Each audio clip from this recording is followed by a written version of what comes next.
একটা আওয়ামী লীগ, ছাত্রলীগ, যুবলীগের নেতারা এরা জানে না শেখ মুজিবের জন্মের ইতিহাস। আমি একটু বলে দেবো, বলে দেবো, আরো জোরে কোন বলে দেবো না? থাক, বলবো বলবো বলবো। 1923 সালের ঘটনা। কত সাল? 1923 সালের ঘটনা। কলিকাতা সিভিল কোর্টের একজন আইনজীবী ছিলেন, যার নাম হলো মিস্টার চণ্ডীদাস। হিন্দু আইনজীবী। কি আইনজীবী? খুব ভালো করে লিখে নেন, মনোযোগ দিয়ে শোনেন, রেকর্ড করে নেন। মিস্টার চণ্ডীদাসের একটা মেয়ে ছিল, যার নাম হলো গৌরীবালা দাস। কি নাম?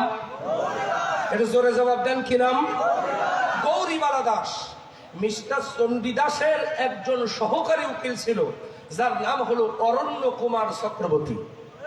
কি নাম? অরণ্য কুমার চক্রবর্তী। যেহেতু সে মিস্টার চণ্ডীদাসের সহকারী উকিল, এজন্য মিস্টার চণ্ডীদাসের বাড়িতে যাতায়াত করত। যাতায়াত করার সুবাদে মিস্টার চণ্ডীদাসের মেয়ে গৌরীবালা দাসের সাথে অবৈধ প্রেমের সম্পর্ক হইল। এই অবৈধ প্রেমের সম্পর্ক করে অরণ্য কুমার দাস আর গৌরীবালা দাস, অরণ্য কুমার চক্রবর্তী আর গৌরীবালা দাস দুইজন মিলে গোপনে অবৈধ কুকর্ম করলো, জেনা করলো, ব্যভিচার করলো। যেরকম নাউজুবিল্লাহ।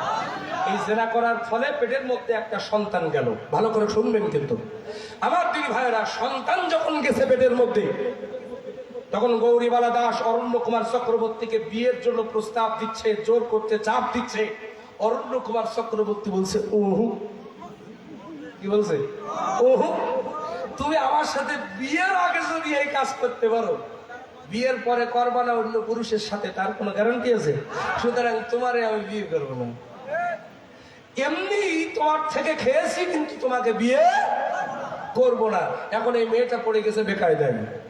বাবাকে জানিয়েছে, বাবা আমি তো গর্ভবতী হয়ে গেছি। বাবা মিস্টার চণ্ডীদাস তিনিও চিন্তা করলেন যে এটা তো আসলে একটা মানিজ্যতের ব্যাপার। ইতিমধ্যে 1923 সালের 17 মার্চ একটা সন্তান জন্মগ্রহণ করলো, যেই সন্তানটির নাম হলো দেবদাস চক্রবর্তী। কি নাম? কি নাম? কি নাম? দেবদাস চক্রবর্তী। খুব মনোযোগ দিয়ে শুনবেন আমার দুই ভাইয়েরা, এই পর্যন্ত থাক। এই দেবদাস চক্রবর্তীর বয়স যখন 3 বছর। কত বছর? আরো জোরে কোন কত বছর? 3 বছর। গভীর মনোযোগ দিবেন আমার তিনি ভাইরা।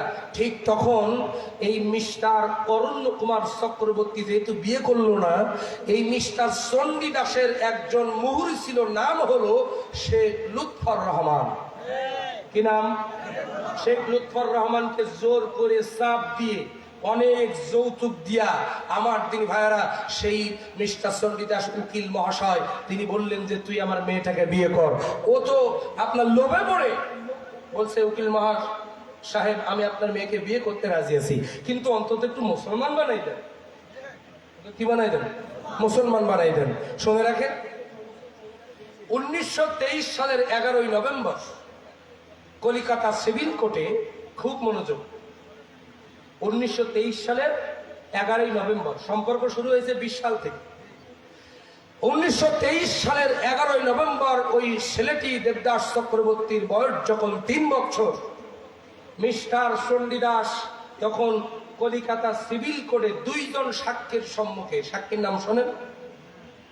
1 নম্বর সাক্ষী হলো আব্দুর রহমান সাফায়েত, যিনি ছিলেন কলিকাতা সিভিল কোর্টের দারোগা, কোর্ট দারোগা। আর একজনের নাম হলো কলিকাতা সিভিল কোর্টের কোর্ট দারোগা, নাম হলো শ্রী অনল কুমার চক্রবর্তী। 2 জনের সাক্ষীর সম্মুখে এবিট নাম্বার হলো 118। কত? সব তত্ত্ব হুজুরদের কাছে আছে। 17 বছর শুধু বলতে পারেনি, আজকে আর ছাড় দেব না। কথা বলেন ঠিক কিনা? কলিকাতা সিভিল কোর্টে 2 জন সাক্ষীর সম্মুখে ওই গৌরীবালা দাস আর দেবদাস চক্রবর্তীকে মুসলমান বানানো হলো। গৌরীবালা দাসের নাম রাখা হলো সাহেরা বেগম। কি নাম রাখা হলো? সাহেরা বেগম। আর মিস্টার দেবদাস চক্রবর্তীর নাম রাখা হলো, অর্থাৎ সেই ছোট্ট 3 বছরের দেবদাস চক্রবর্তীর নাম রাখা হলো শেখ মুজিবুর রহমান।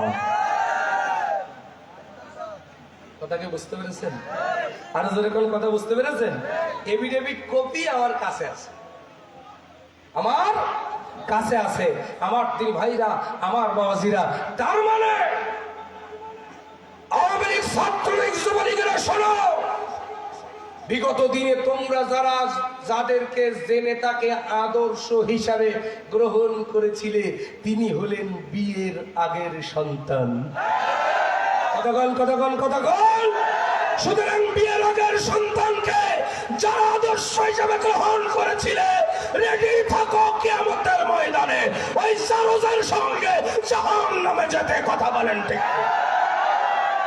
আর একটা কথা স্পষ্ট করে বলে দিতে চাই, ওই বিয়ের আগের সন্তানের মেয়েই তো শেখ হাসিনা।